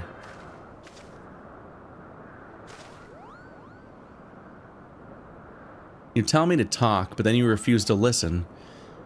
You tell me you're doing this for me, but then you go on about the darkness and the abyss. Am I supposed to be grateful when you come back covered in blood? When I put you back together? When I put you back together so you can do it again? You drag me to halfway across the world so you can discover a new way to kill yourself. And you tell me it's for my sake? Why are we here, Sir Dogu? Tell me the real reason. Riel, Of course it's for your sake.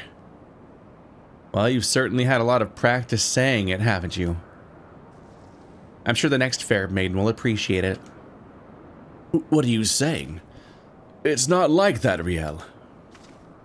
And you, say something, damn you.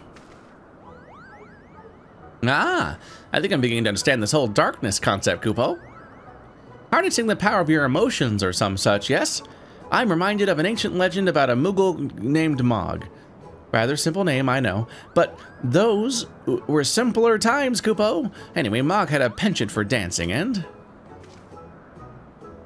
Wait, what? Wait, what does this dancing have to do with the dark arts? Everything, Kupo! Everything! The point is, your master is absolutely right when he told you to submit to the flame. You just never figured out what he meant by it. But better late than never, Kupo. Master Moggy will show you the way. First, you two Dark Knights will need to pull 4 sprigs of Pompwort each. Hop to it, Kupo. We're just gonna drop the conversation that was happening where the actual drama was. I fail to see what purpose this serves, but fine. You will have your precious Pompwort. We're probably gonna burn it. Oh, and Riel can stay here with us while you're away.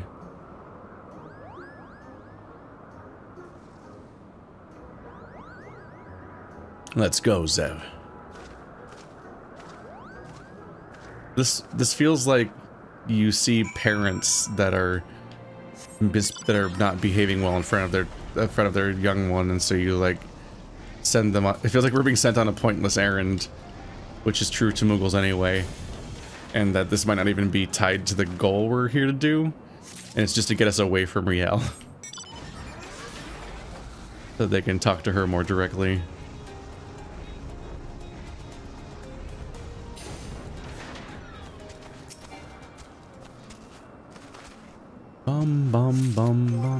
Have you leveled again yet? SP4. I don't want to buy Defender because I don't want him to start tanking. I don't want to buy skills for that one yet. No, we're really far off from it. Why do you have 0 experience? You've never gained a single new... Okay, there must be like a quest.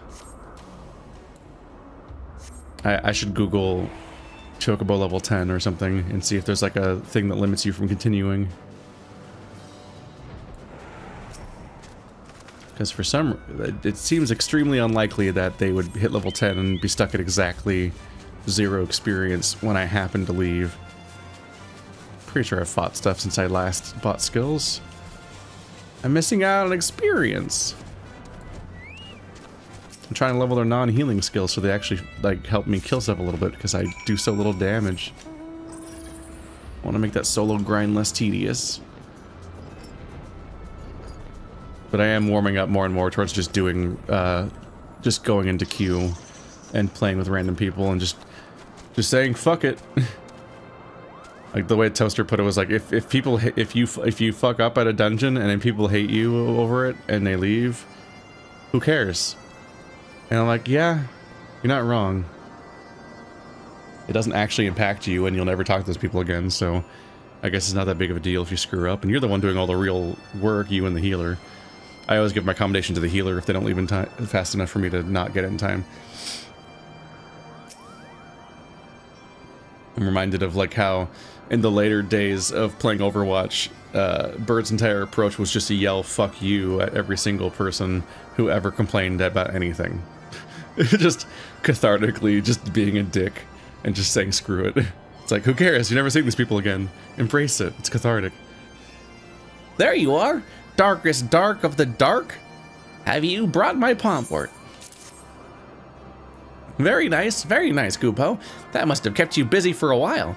For your next trial, you must cull Tullahans, Kupo. Rather a lot of them have decided on the road to Asa.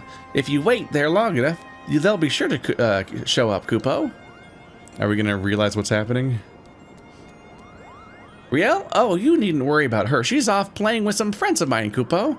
Let's just focus on the trial and wait for me and Asa when you're finished. Are we doing this? We're falling. Okay, we're falling for this at the moment. It's kind of far away, but I think the only other warp point's over there, so it's not any closer. And I had to spend a lot of time in this zone because not only is there an extended quest chain just to unlock the Mughals, but then you have to. They're the crafting faction. Their dailies are a bit of an ordeal because it always involves playing the crafting minigame. Surveying. The fate or something? They're fine. Probably. Hi everybody. Oh. Or they're doing the same quest that I am. I think they are doing the exact same quest.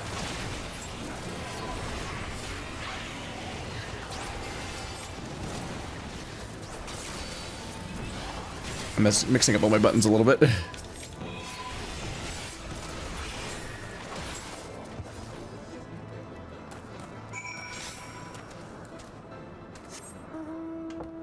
They were just fighting a bunch of bedazzled things a second ago. I don't know.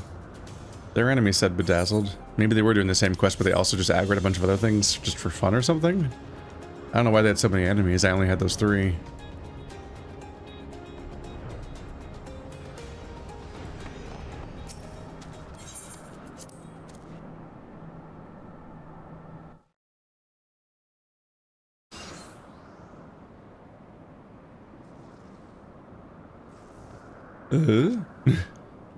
What the hells are we doing, Zev? What could Mughals possibly know about mastering the dark arts? Foolish fools!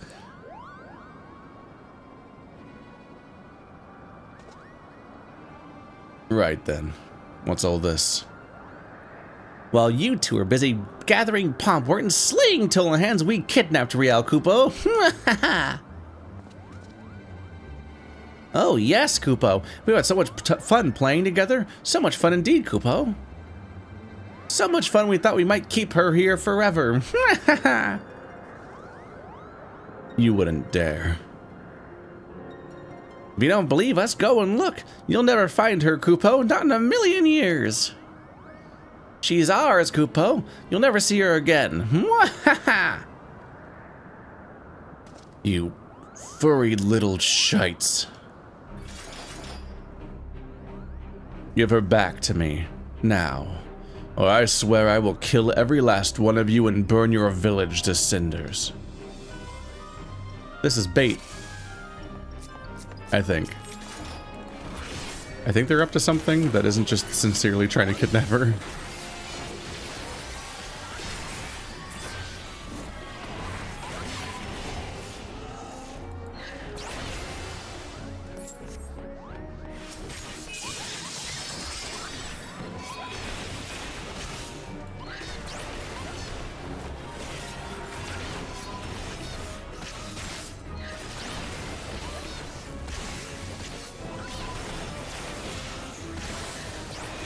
You won't believe how hard I can just sit here and press all my buttons.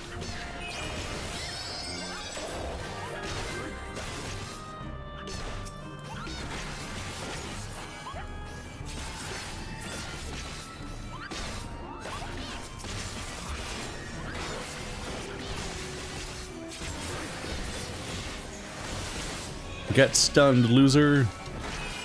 Well, he's doing no damage. Oh no, he healed. I didn't realize that was on the table.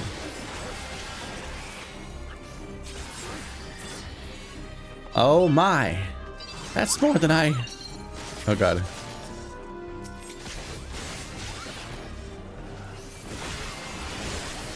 I do so much more damage than he does. Are you sure you're my mentor for this route?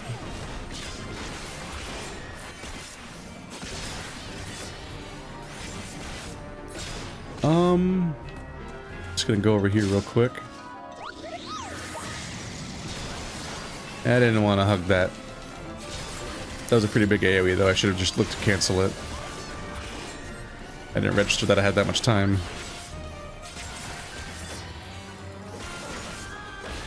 There you go. That's all I had to do.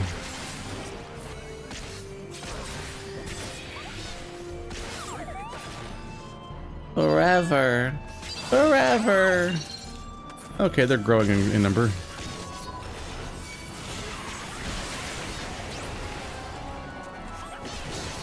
One-minded Moogle's not going to last very long.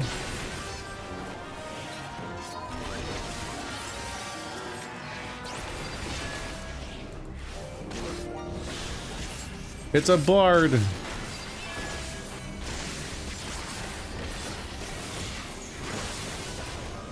Malcontent Moogle. This isn't what I... We did it. We murdered them all. We decapitated them. What? That was just like a morality play. We were just making a point. They're all dead.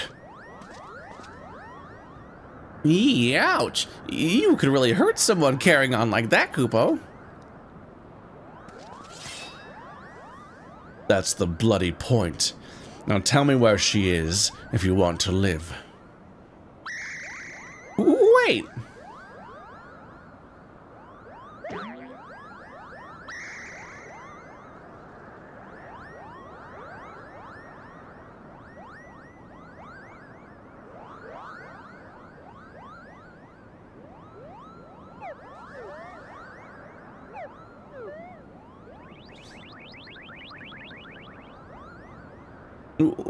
Why do you want her back so badly, Kupo? Kind of a question is that? You kidnapped her. But you don't seem to like having her around that much anyway, right? She's just a burden to you. So why do you care what happens to her? I swore an oath to protect her. That's what we Dark Knights do. You think that will give you strength enough to protect her? Duty and honor? I'll tell you what you need, Kupo.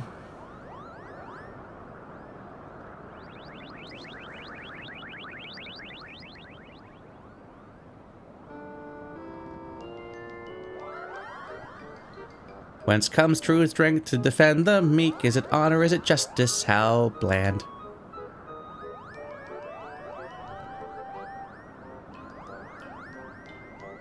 Could it be that the darkness is born of a light, a flame burning for another? How grand.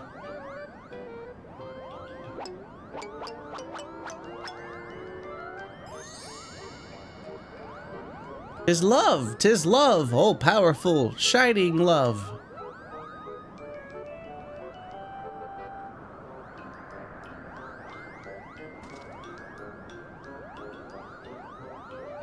Rather blunt, I'll admit, but subtlety doesn't seem to be your strong suit. That's not him talking. Guess when I noticed. Rather blunt, I'll admit, but subtlety doesn't seem to be your strong suit, Kupo.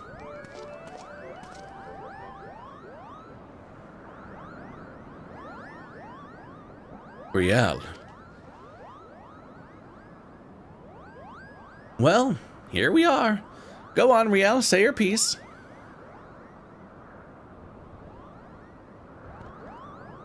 I know you and Frey were trying to do right by your master.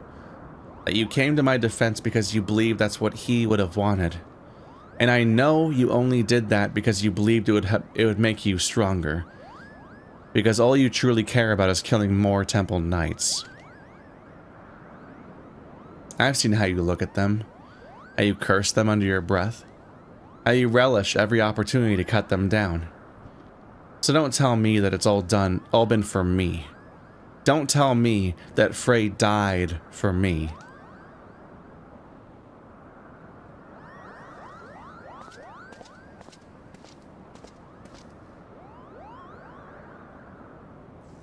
Everything I have done for my mother and my father, for my master, and yes, most of all, for me.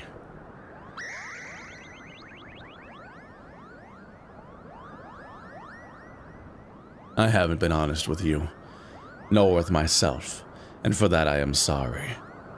I will stand for you in this coming trial, but after, what happens after will be your decision.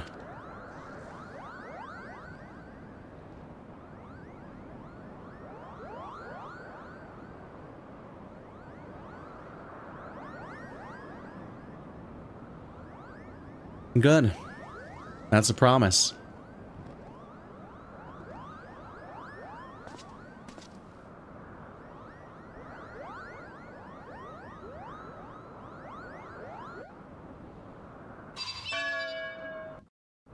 That's an interesting character arc.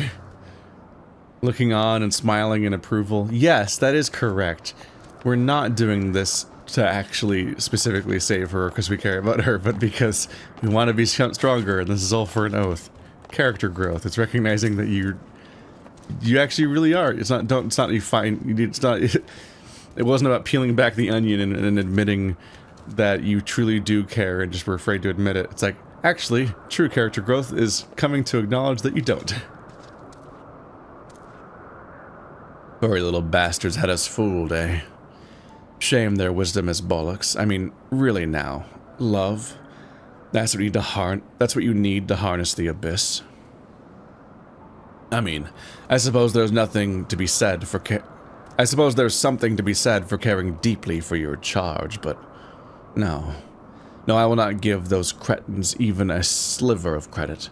This was an utter waste of time, and that's that. Still, I am glad to have an understanding with Riel. We should return to Ishgard. The hour of the trial draws close. Come along, Riel.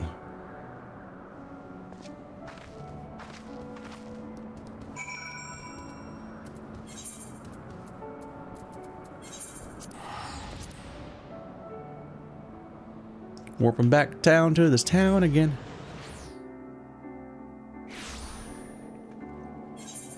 You can kind of see the difference here, where like this town is cut in half really awkwardly, and then Stormblood was noticeably Stormblood town was that huge Japanese town, right? Like that was non-segmented. You could play it continuously. So suddenly towns got way more bigger and interconnected in Stormblood, and Shadowbringers has that huge crystarium. I was about Riel's age when I came to Ishgard. My parents, they said we would find a better life here. When the Temple Knights we had shown mercy returned, they let us choose the order in which we would die. That would be their mercy to us, they declared. I watched my parents kneel in the dirt.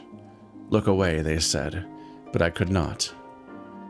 At last, when it was my turn, I knelt and prepared to follow them into death.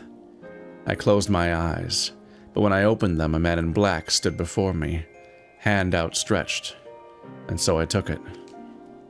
Defend the meek, punish the wicked. Maybe it was all but a convenient excuse to indulge in vengeance. She deserves better than me, but there is no one else. One more battle, Zev. Let's see it done. Mayhap in this final battle I can serve as my master intended. Well, here we go. One more update. I've got a big sword. Because I'm level 16, I can finally equip the one that you get from PvP rewards. Which is, from, 10 seconds of Googling, the most guts-looking sword I could find in the game. I don't know. This game has a lot of items and a lot of weird avenues to try to track them down, but that's pretty close to being just a big old hunk of iron. That's neat. It's at least not another Zweihander, which a lot of them were. They start off pretty minor. It's also like, it does have an elaborate design down the spine, but overall it's got like a nice clean profile. It's relatively straightforward by Final Fantasy standards, which I thought came to mind because of the fact that this guy's sword just popped up in this intro, and I'm like, ugh, that sword's too much. It's too much. Who would ever want to draw that? Take 3 years. Countess Istride's missive arrived while you were away. We're to meet her in the Western Highlands, away from prying eyes. She has gone to great lengths to conceal her husband's deeds, so it comes as no surprise that she'd prefer to settle this in secret. Zev, I don't know what's waiting for us out there. But if aught should happen to me, pray keep Riel safe. Right then. I believe she wanted a word with you before we left. We wouldn't have made it this far without you, Zev. I want you to know that I'm truly grateful for the time we shared. You, Sidirgu, and Frey taught me so much about the world, about what it means to fight for another, and what it means to fight for yourself. We're going to finish this together, the three of us. Not else to say, really. To Twin Pools, then. Let's not keep the Countess waiting.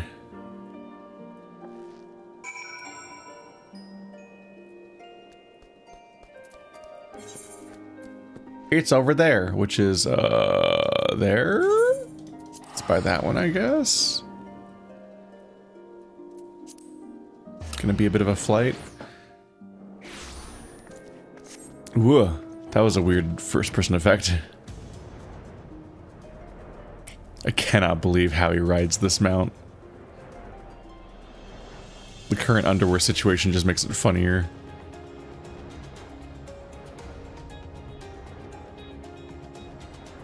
What are those crystals for?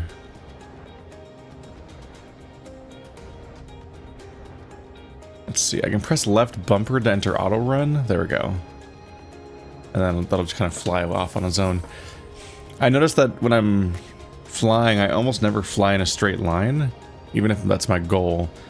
It's relatively hard to hold down perfectly in the forward direction on a joystick without giving any leniency towards other directions, to the point where I think that, like, certain games might, like, slightly automatically, they might slightly widen the zone for forward to be slightly more than it literally is, because, you know, if you break it down to infinite levels of accuracy, no human being is probably ever perfectly holding down forward on their joystick, ever. It's always an interpretation. I guess this is also where we get into the brain space of like, are you ever walking straight? Is that possible? Christmas. It's funny that the Christmas mounts are consistently understated enough that they make it into my rotation. Ah, click on him. Seems we're early. Well, it's not as though I have pressing business elsewhere. Enjoy a moment's respite with me, Zev.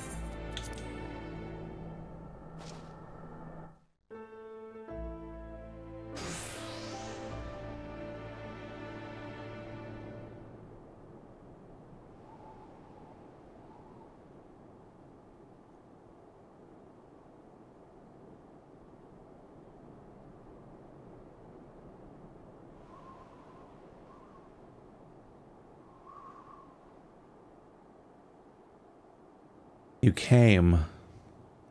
A wise decision.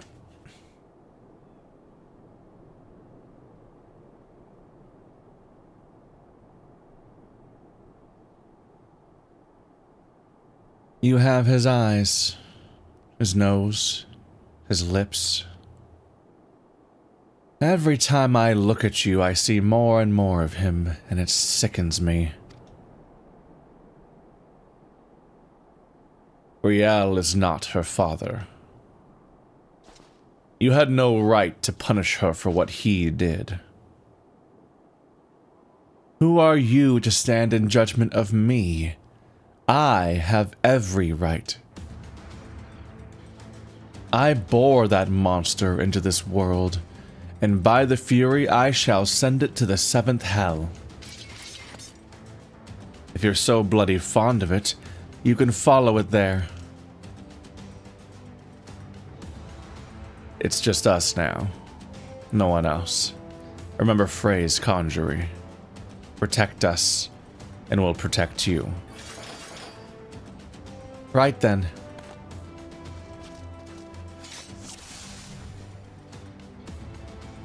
I guess it really is just a trial by combat. Ah, and they even came in here outnumbering us. This is fair. Gotta activate tank.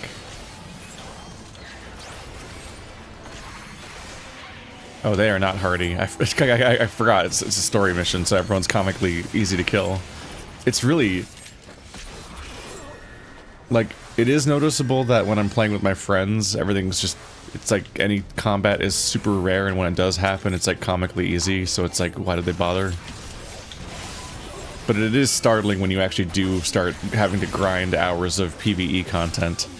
And then you get back to the story again, and then even though it's level locked and everything, it's like, you just, everything just dies instantly, and you're like, oh my goodness. This is not my experience. When I'm grinding a fate that has this many enemies in it, I have to fight them for a bit. I sometimes wonder if just to make the game less tedious, they intentionally make enemies less hardy when you're fighting story, when you're doing the story as a tank. It takes so long to kill things normally.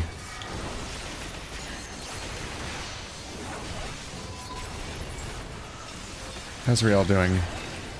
Oh, that's the boss. My bad? Okay, no.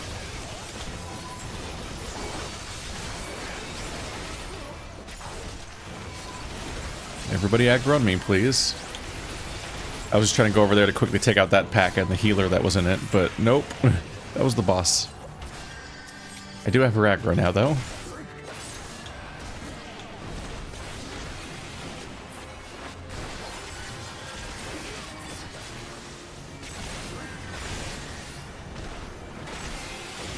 I've got a giant sword.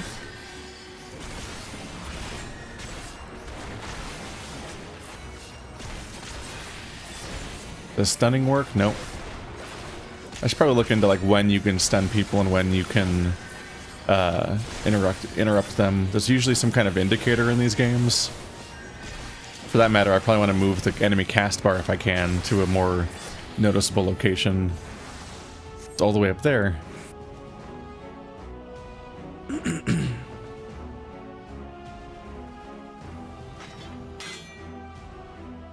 Roar. Damn you. Get out of my way.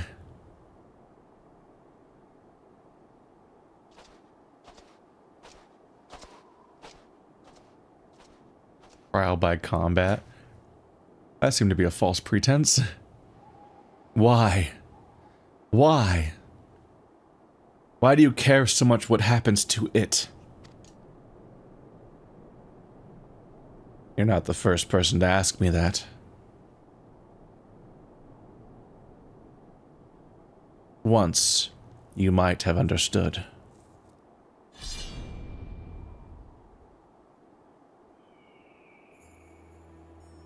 For everything that you are, that you have done, you are still her mother.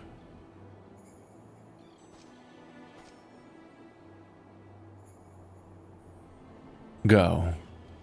We shall not meet again. Oh, but we will. We will, Knight, I promise you that. I will follow you to the ends of the world if I must. So long as so long as it lives, I must. Don't you see, you fool? The Fury wills it. She's really maniacal laughing. Alright, I think she might be the bad guy.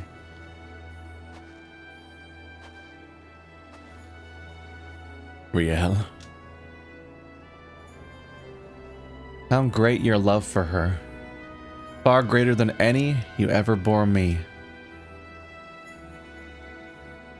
For a long time I prayed for forgiveness. I prayed you would take me in your arms and hold me as you did before. But I know that shall never come to pass. I will pray for you, Mother, that you might find peace in her halls.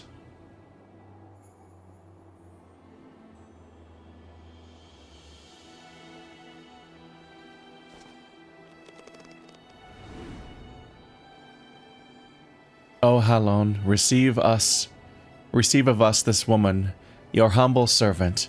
Raise her up to your bosom and grant her glory everlasting.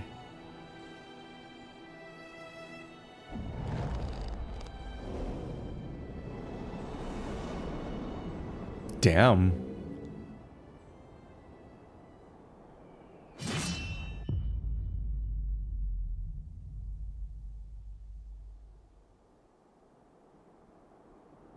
That was like a shockingly well animated cutscene by this game's standards that you don't expect to see those happen like in a side story in particular.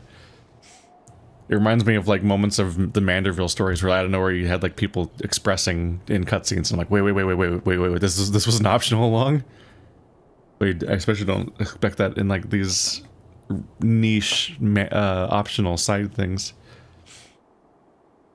So what now? We go back to Ishgard. Together. As you wish.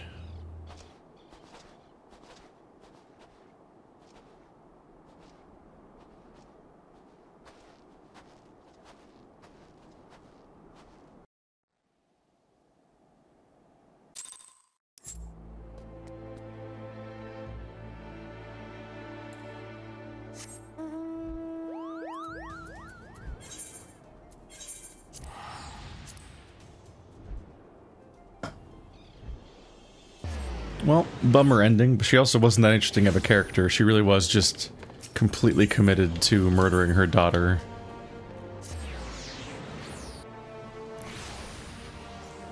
The way that she maniacal laughed was a little weird. Like, that was a bit of a strange, like, it's like, oh, her mind broke, kind of, and then To the point where she didn't even realize, it looked like she didn't even realize fully what happened until this, right before the sword hit her. I'm like, what? We only like met her briefly before, so I'm like, wow, I just didn't think that that's where her character was gonna go.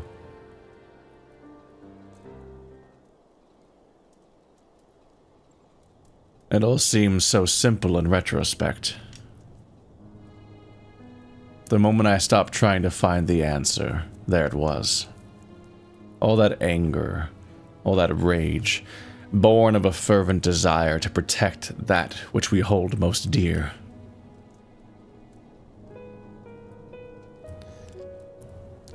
So you are still committed to your path, then? And you, if you will have me. You'll need to talk to me more and listen. I can't stand the silence, you know. There's no shame in sharing the weight, Sid. We can bear it together. For ourselves. And for others. Right then.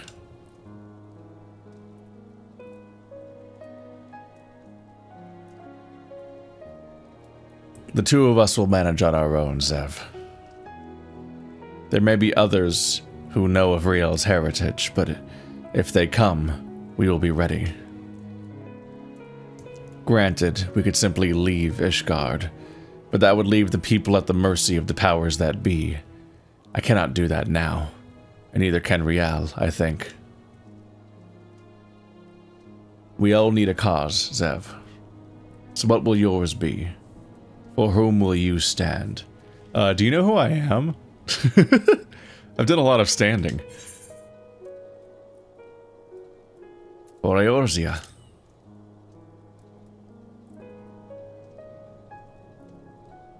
And so you shall. To walk the path is to suffer, to sacrifice. Justice demands no less. But we must never lose sight of why we chose to walk it. Gods help me. Those Mughals were onto something, weren't they?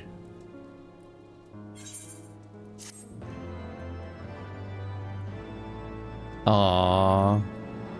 You had to care after all. Carve and spit. This concludes this one. Come back next expansion for the next one. Bye. Which I probably already have access to? Yep. 100,000 experience. Oh, it's just right there. It's already ready. But that'd be next video, because I break these up by arc, because that's just the natural starting point to go with. It's interesting that they've, so we have the brooding Dark Knight whose mission is to protect a more vulnerable person that doesn't always like them, which feels a bit like Casca, but also there's the element of like this sort of like vague sort of like adopted daughter situation with a green-haired girl, and I'm like, wait, that's another character in Berserk, potentially. Like, there's kind of like an amalgam of potential influences here that I'm curious about. Carve and Spit delivers a threefold attack with a potency of 510. Additional effect, restores MP. Shares a recast timer with Abyssal Drain. I have been getting some use out of that. That was just last quest? I feel like I've had this for a while now, wow. But yeah, it just gives you a bit of health and a bit of MP. So if I do Carve and Spit, I lose both spells for a minute. This one just restores MP. Okay. This one restores HP and MP. But it is an AoE. Yeah, it hits an enemy and then everyone near that enemy and within 5 yards. Carve and Spit is a range of 3 yards, which is melee range by this game's standards. I don't think anyone has a 3-yard attack range, but in real life, but you know. So this is the melee version of that ability. another way of restoring MP. I'll have to figure out where the hell to put that on my bars.